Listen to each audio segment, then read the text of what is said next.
Hello to chapter 11 of Moby Dick by Herman Melville, and this chapter is titled Nightgown.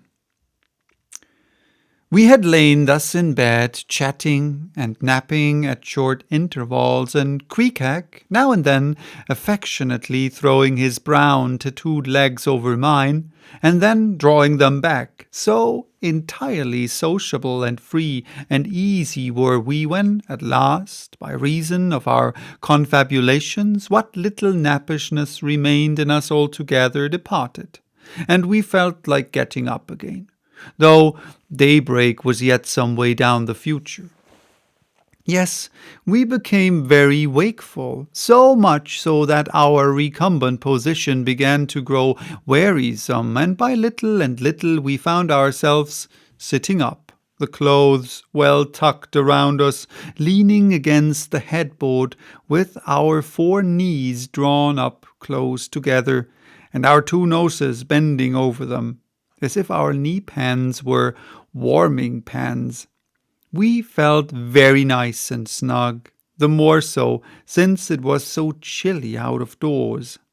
Indeed, out of bedclothes too, seeing that there was no fire in the room.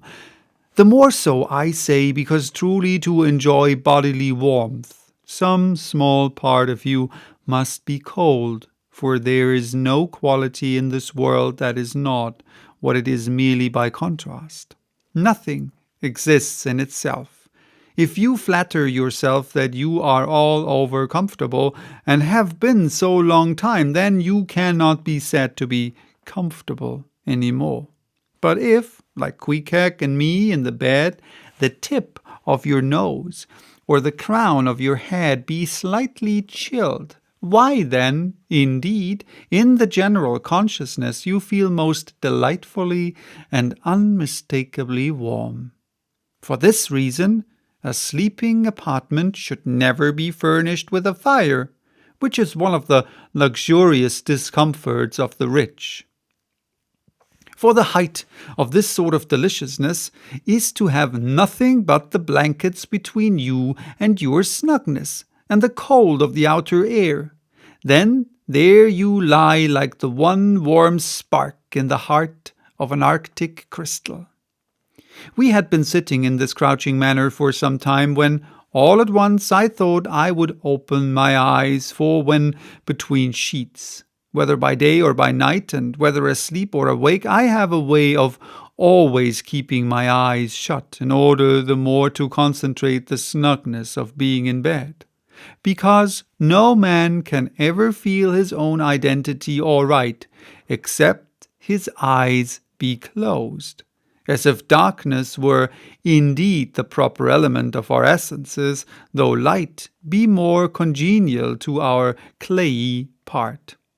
Upon opening my eyes, then, and coming out of my own pleasant and self-created darkness into the imposed and coarse outer gloom of the unilluminated 12 o'clock at night, I experienced a disagreeable revulsion.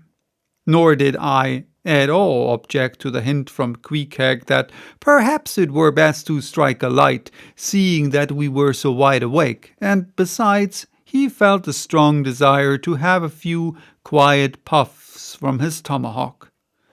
Be it said that though I had felt such a strong repugnance to his smoking in the bed the night before, yet see how elastic our stiff prejudices grow when once love comes to bend them.